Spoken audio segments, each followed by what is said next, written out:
looking down upon Corregidor, the immortal rock of historic Manilla Bay. A song that was heard. The Philippines fought and they died, but they were to again. The mementos of their tunnel, blasted for weeks by showering steel, Wainwright surrendered, and with him the Philippines. But that was yesterday. 7,000 Pacific islands are again free. On Mindanao, second largest of the Philippine islands, the Moro fishermen still take their livelihood from the sea, still live in their picturesque straw huts built on stilts above the water. Here, a Moro family voyages to their village in a vinta, or dugout. On northern Luzon, home of the Igorots tourist trade. Long ago, their people were hunting heads instead of carving them. A vital outpost in the critical world of the Far East. But by far the largest percentage of the some 20 million inhabitants of these many islands are Filipinos. Predominantly Christian, they are progressing under the democratic spirit of their new republic.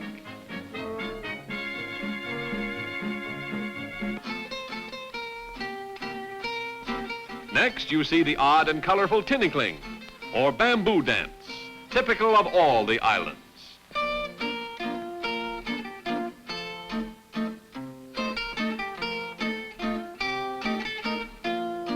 Dances may come and dances may go, especially in the modern world of sway and swing, but the old ones of native tradition go on forever.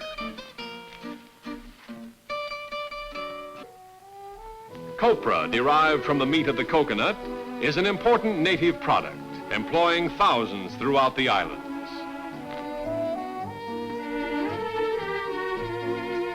After the coconut meat has been dried, the oil is utilized in the making of soap, cooking oil, and other products. Scooping the meat from the shell requires a practiced hand, and the Filipino has it. The islands are among the world's foremost producers of copra and coconut oil. Now the crop is sugar, another valued export of Philippine agriculture.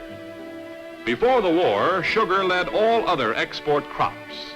Since that time, because of lack of necessary machinery, rehabilitation was slow.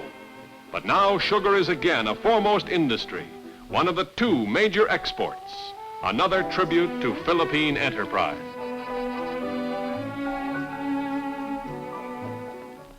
Today, you travel by modern, comfortable inter-island plane service, spanning the 1,500-mile length of the Philippines in hours instead of weeks.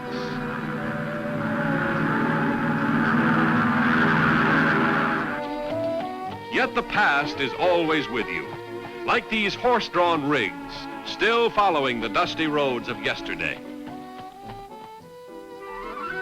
In this ambitious young republic, native handicrafts have developed into major native industries, among which is the making of rattan furniture. Rattan is procured from a climbing jungle vine, much like bamboo. The furniture is shipped in knockdown sections to the United States to be assembled and upholstered for the American market. Rattan furniture is noted for its sturdiness and endurance, as well as for its attractive design.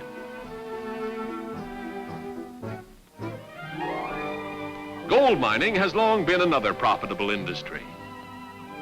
Both gold and silver, as well as other metals, are important to the Philippine economy.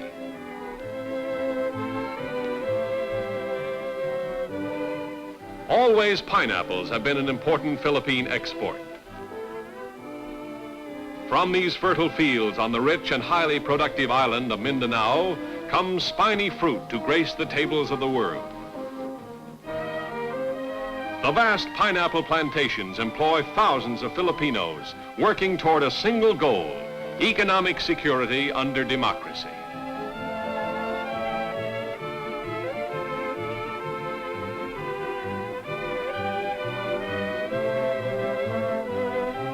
This is abaca, or Manila hemp. You learn that vast plantations are dedicated to this vital Philippine industry, which supplies a major part of the fiber used in twine and rope. The abaca plant belongs to the banana family and closely resembles the banana tree.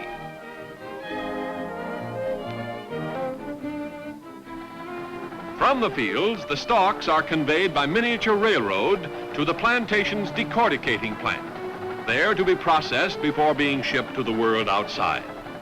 Every operation is modern and efficient. The machine crushes and literally husks the stalks, extracting the valuable fiber which is the tough, durable heart of strong twine and rope.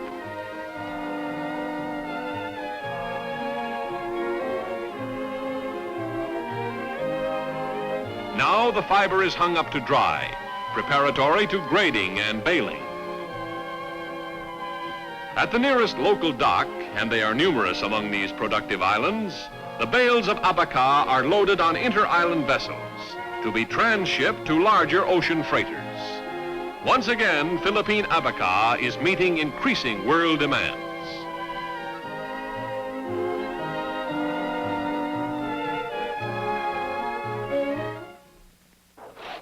Among Philippine industries in remarkable ascendancy since World War II is lumbering, an excellent example of the new republic's utilization of its natural resources.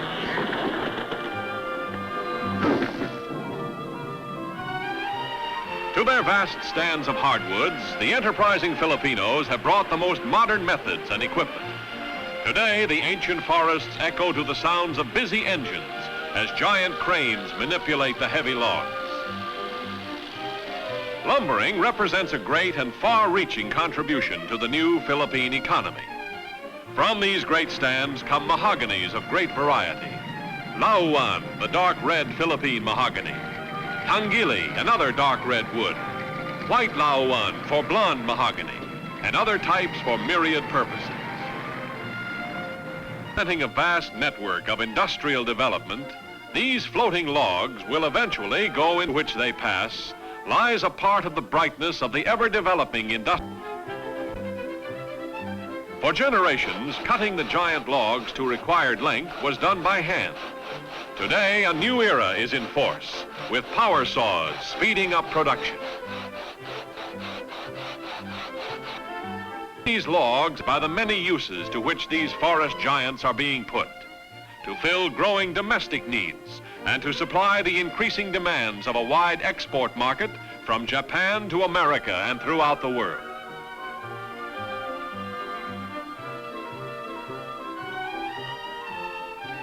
So old that its origin is lost in antiquity is the native Philippine game of sipa. Sipa is played on a small court by teams using a small rattan ball, which is kicked back and forth across a net. Contact with the ball may be made only with the feet.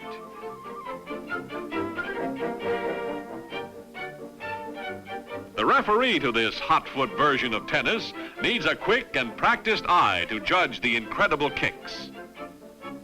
For generations, father has passed on down to son the secrets and skills of this unique, little-known sport. The next time you're looking for a little exercise, you might care to try your skill at this Philippine game known as sipa. A high point of Philippine pride is the beautiful Manila racetrack.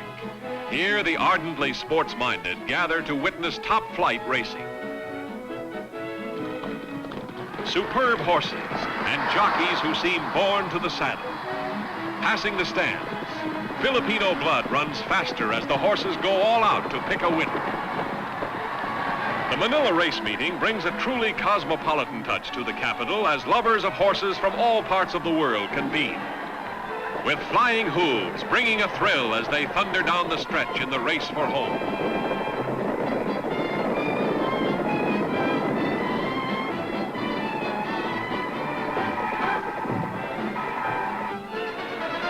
The magnificent record of the Philippine Army during World War II speaks volumes for its peerless courage and honor. So all the world must share the pride reflected in this parade. Every heart must harbor the hope that the world will never again see such a holocaust as struck this intrepid nation. But should it come, these are the men who will carry on in the valiant tradition of their fathers and brothers whose glory will never die.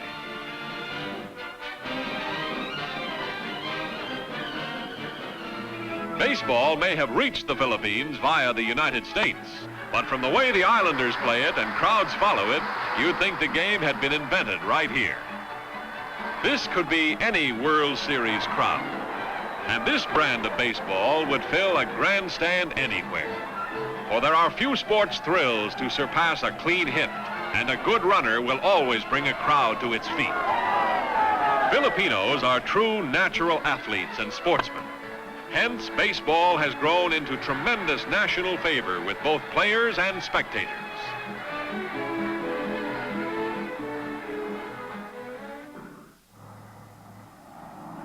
How does the traveler reach this interesting land? By Northwest Orient Airlines, known throughout the world for distinctive, dependable travel. Yes, whether your trip is for business or for pleasure, you're a million miles from care as you relax in deep, comfortable lounge seats to enjoy the constant attention given Northwest's passengers to make certain that their every wish is anticipated and fulfilled.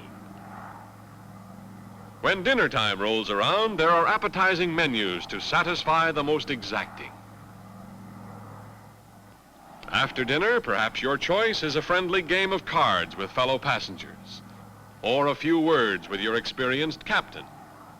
Meanwhile, you cover amazing distances on the finest airborne accommodations in existence. Northwest's new turbo installation, the ultimate in flying comfort. Nighttime and Northwest's personalized service includes the availability of wide berths for those who desire them. And almost before you know it, you'll be fast asleep high in the clouds over the passing Pacific. Breakfast time, and another superbly interesting and delicious meal with the compliments of Northwest. Just another of many reasons why experienced travelers agree that Northwest Orient Airlines is truly the ultimate in air travel. The magic age of flight has truly come to the Philippines. Every day at Manila's International Airport come great skyliners from all over the world. Only hours ago, you were in California. Now you're in Manila, Queen City of the islands. You cross one of the many bridges in the heart of the Philippine capital. Then suddenly you stop and remember. For within this city there is another city, the old Manila. And here stand grim and shattered ghosts of the tragedy of war. World War II ruins, drenched in blood and fire. But that is the old Manila. The new Manila is a miracle of modern reconstruction, a tribute to a people who never surrendered their human rights. Countless jeepneys, built jeeps, provide popular and economical post-war transportation, mingling oddly with those horse-drawn rigs of another day. You marvel at Manila's new and modernized buildings, yet another tribute to the courage and progressive spirit of the Filipino. You see the Manila Post Office, once bombed to shambles, now magnificently reborn. You pass the stately buildings of government and remember that this republic, patterned after that of the United States, has made amazing progress. You stop at the Manila Hotel, fashionable rendezvous of society and sophistication, and many times the Manila home of the royal and the famous. She wears a butterfly gown, accepted formal attire of the dark-eyed Filipina. Now it's a pair of happy newlyweds, just after their wedding breakfast at the hotel. As for the modern Manila miss, she's right in style. Next, you visit Santo Tomas University, founded in 1611, where many Americans were once interned. Santo Tomas is one of the world's celebrated institutions of learning. Its curriculum as advanced as the architecture of its impressive engineering building.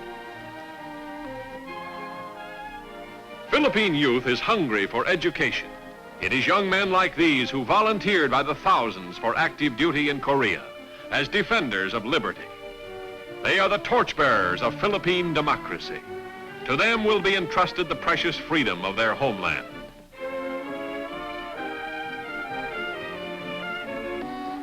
Manila is also a thriving industrial center, her plants and factories pouring out the products of the new century. The fast-growing recovery program of the Philippines depends more and more on the mechanized assembly line.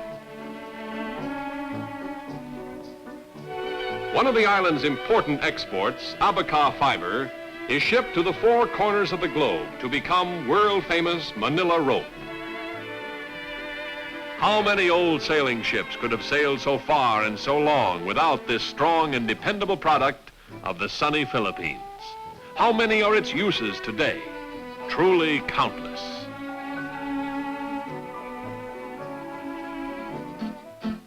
One of the most unusual sights in these colorful islands is rice planting, performed to the two-quarter time of a plunking guitar. You don't quite believe it, but it's true. Some 40 men and women in mud to their knees, laboring to the ancient rhythm of a rice planting song.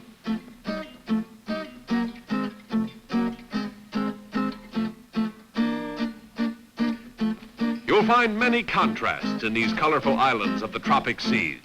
Planting to music is part of their fascination, part of their very life.